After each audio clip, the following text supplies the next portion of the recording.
Good evening, everyone. My name is Majabella, and I am here to give y'all an update and to explain my absence off my channel. I have not been doing videos for a while now, and I really do want to get started back on getting more regular videos back up on my channels. And I am also here to tell you that I will probably be launching a channel in the near future as well, to a video diary, basically my journey into this situation that I am in.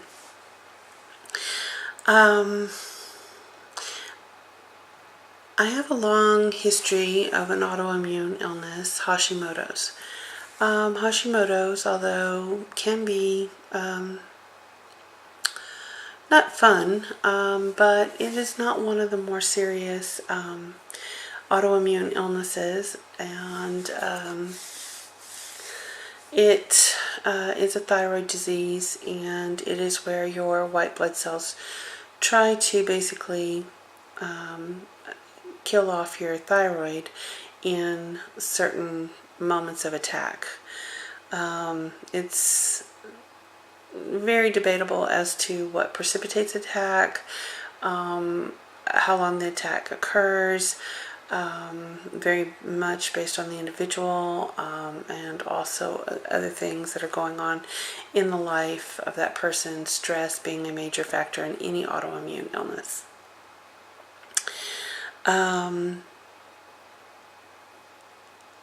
But what happened basically is I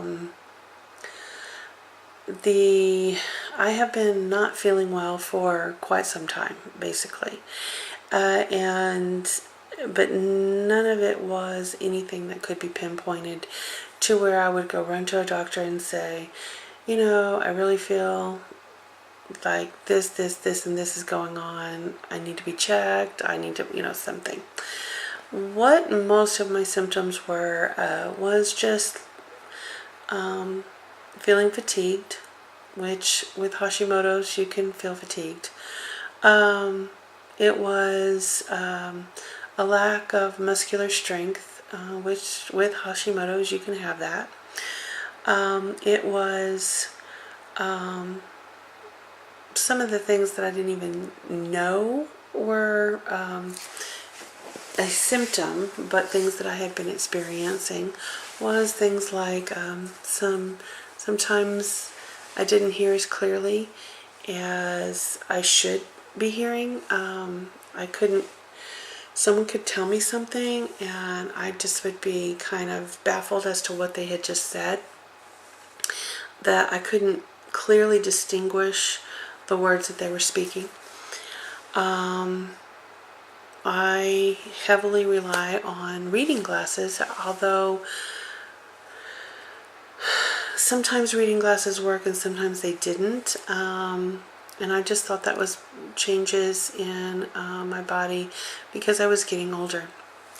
Most of this I thought was just a matter of getting older and being overweight. I had also put on like 40 pounds in the last year or so that really didn't have a full explanation for. Even though I was weak and could not establish my yoga practice anymore, I couldn't get it restarted, rejuvenated in any way. I couldn't hold a pose. I have been and remain a very active person. I have an active job. I have an active life, basically.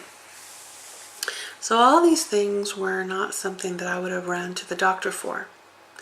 But it became an acute situation the day after Easter. I was feeling very, very tired on Easter Sunday, and the kids were having a ball. We had all kinds of activity going on, and I thought that it had just been a really full day. The day after Easter is when I had an issue with the vision in my left eye. I lost the lower right quadrant of my field of vision in my left eye, and that precipitated me to think that because I could feel a tightness and a swelling underneath the eye, that I thought I had an actual maybe a tear duct infection, and at the worst maybe a small blood clot to the eye area somewhere. I went to the eye doctor, and the eye doctor came back and said that he believed that I had a pituitary brain tumor and that I needed to go see my endocrinologist and have an MRI done immediately. So the journey went from there. Now, while I waited to have all this stuff scheduled and all the fun stuff of going into the medical, I researched through all this stuff and found that a pituitary brain tumor is extremely common. 20% of the population has a pituitary brain tumor. Most do not ever know or present enough symptoms to have anything ever even done about it. Generally, if you have symptoms that present that have to be something done with it and you have to have this brain surgery, it usually is in the form of headaches that are consistently worse and don't go away, or loss of vision like I had, or loss of hearing in generally one side. It's usually not both. It is the actual pressure and swelling on certain parts of a very small area that the pituitary is confined to, and so there's not a whole lot of space, but in that space there are some critical things that run through it, and the swelling from the tumor itself compresses on the optic nerve or the auditory nerve or the maxillary nerve that kind of has around your facial features.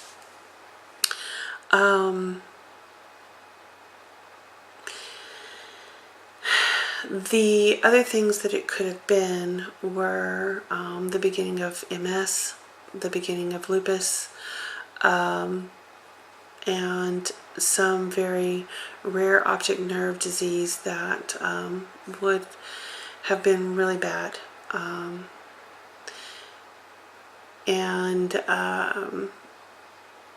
When I went in, I was actually hoping for the brain tumor, because the tumor is a not so invasive brain surgery. It goes through the sinus cavity. They basically kind of work on it and suck it up in it's very much like laparoscopy. Well, it is laparoscopy, but it's in the brain. And it is performed a lot. They're pretty good at it. Although it can be very, very delicate because of where it is and where they're operating at, including your carotid arteries are there and can be strangled by these tumors as well. They are generally very good at getting rid of them. They are 100% curable. They usually do not ever come back. If they do come back, it would take another lifetime for them to grow large enough to be a problem. And they are 99.99.99999% non-cancerous. So I was basically hoping for the brain tumor. It turned out it was not a brain tumor. They have now ruled out lupus, they have ruled out MS, and they have ruled out quite a few other obscure things that it could have been. They do believe that I have a rare form of an autoimmune illness, and it's called lymphocytic cystis or something like that. I'm not real good at the word yet because it's not one of those words that I'd ever heard before, and most doctors haven't even heard of this illness before. It is so rare that they do not have a game plan for me, and they're sending me to Baylor Medical to meet with a team of specialists who will create a treatment plan for me, very specifically to me and my hormone levels and what my pituitary is doing. And I still may have to have this brain surgery as well. I'm meeting with the neuro-ophthalmologist on Monday with the team, and then I'm meeting with the rest of the doctors on the following Tuesday, and they will see if it is the surgery is viable to restore the vision in my eye, to take the pressure off of the optic nerve and other areas in that same region, and also to biopsy the actual cysts that are forming that have made my pituitary act like a tumor. What happens in these kind of autoimmune attacks is that the white blood cells, lymphocytes and different things, there's 3 different kinds of blood cells that tend to attack what it has targeted as a foreign object or something. The pituitary is the area of attack, and what they're going to do is they will biopsy, and that is the only way to confirm the diagnosis of this illness. It took them 45 minutes just to figure out how to code my blood work for what they were looking for. It was so rare that they rarely do this kind of blood work for the pituitary, the kind that I actually had.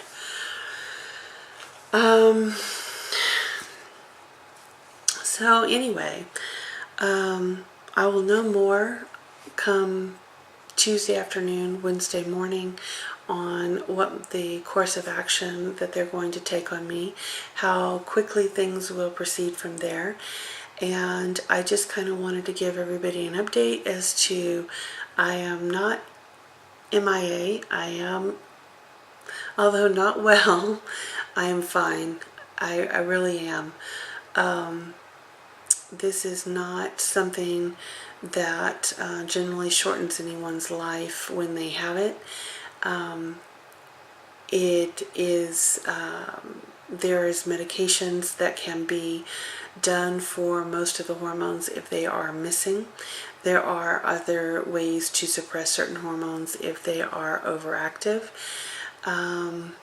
And I do have to be constantly watched for developing a rare form of diabetes, which I didn't even know existed at the time, but it makes a lot of sense because diabetes insipidus is only like 20,000 people have it in the world, and it is a salt and water balance.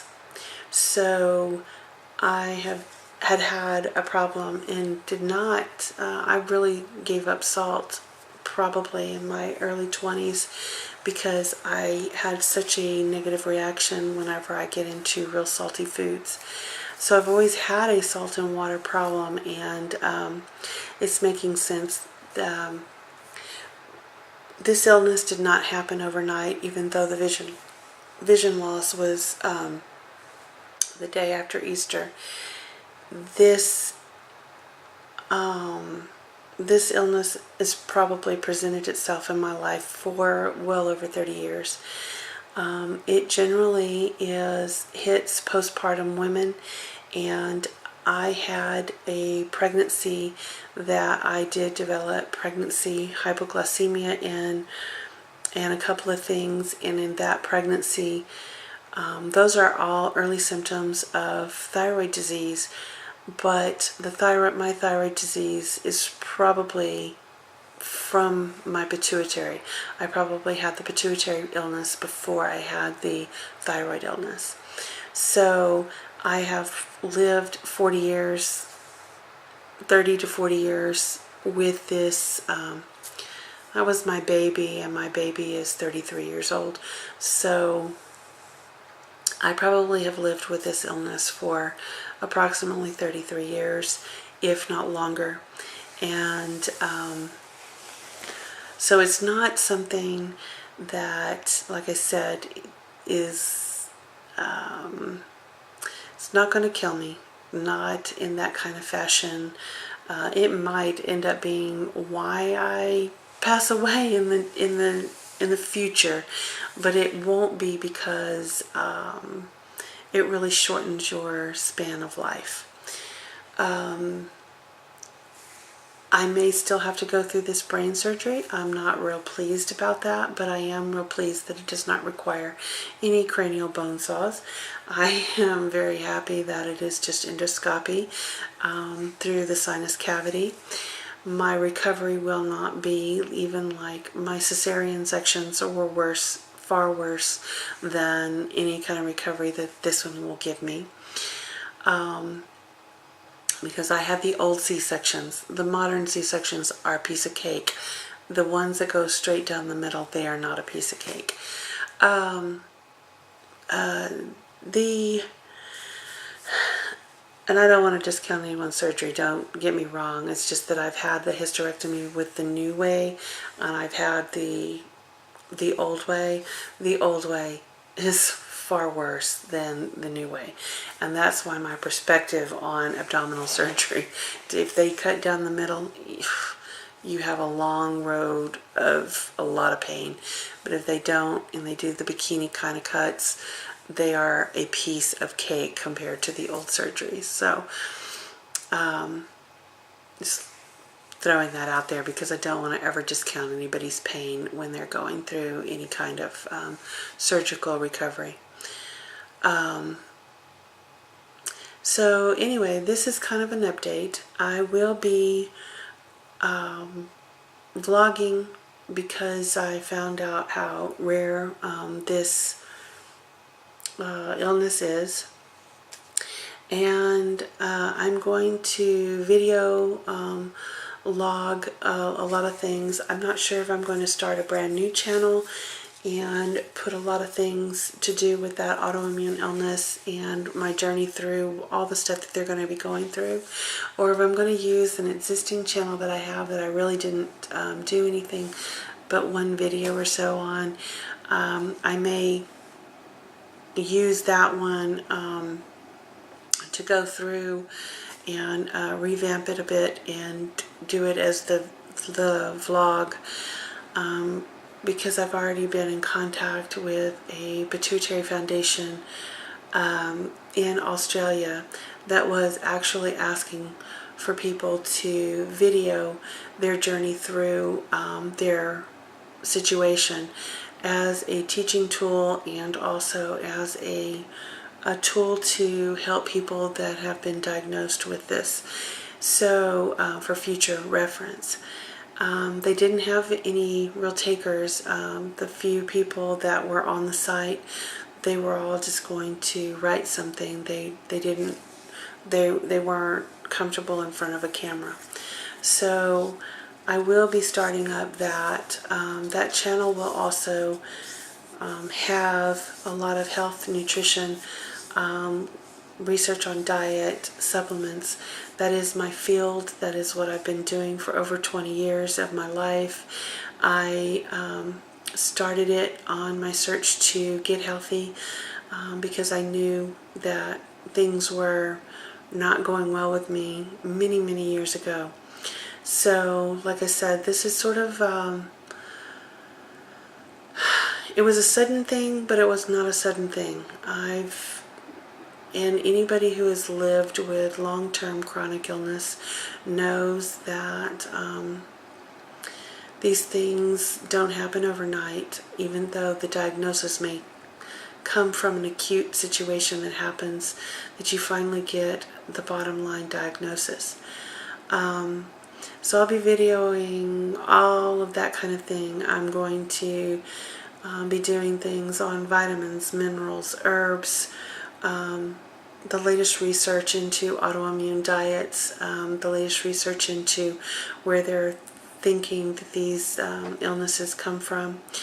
I will be putting on and linking anything that I find to like the Walls Protocol, and leaky gut, different anti-inflammatory herbs, different approaches, the approaches that I'm using. I have decided that my approach is going to be unique to me. Although I am doing part of the Walls Protocol, I'm not doing everything that she did. I am also incorporating, because it is my 6th chakra, so I'm going to be using Ayurvedic methods also employed in there as well. I eat for the pituitary gland, the pineal gland, your 6th chakra. I am going to be doing a lot of that kind of links to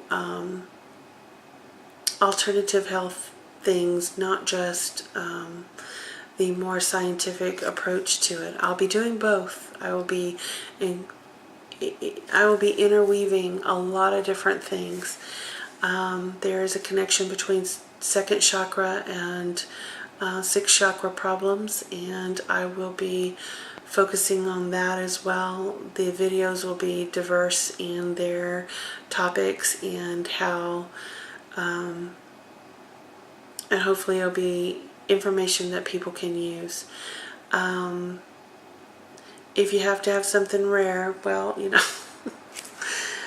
leave it to me to get it, and leave it to me not to know what to do about it. But I just thought that that video channel may help a lot of people, and not just people that have what I have, because there's very few of us out there, but also to understand that autoimmune, once you get autoimmune illness, you can get any and all of the others.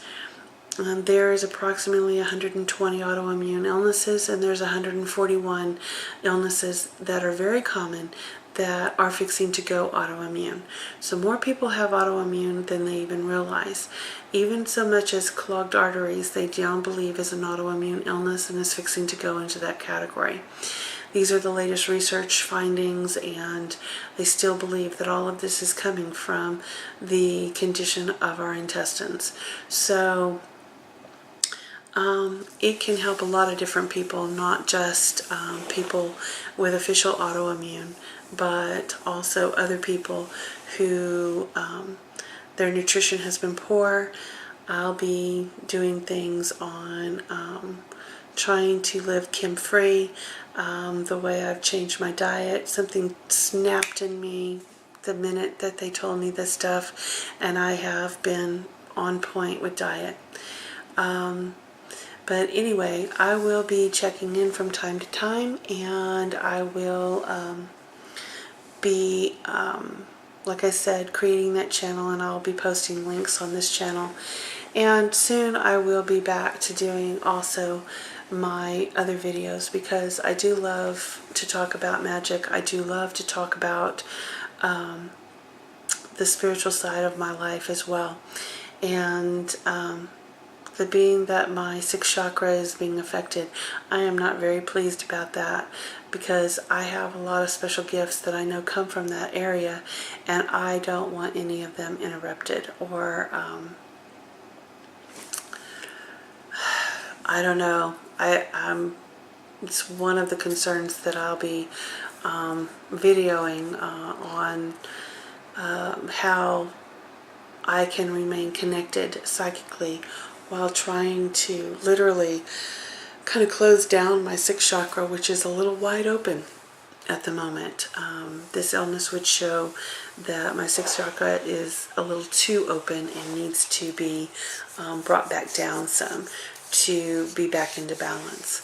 So anyway, I want to send all my blessings out there for our beautiful Beltane. I spent it all day today with my grandson. Spent all last weekend with my other grandson. Been spending a lot of family time. That's another reason why no videos. But y'all have a very blessed day, very blessed evening, and a blessed week. Bye.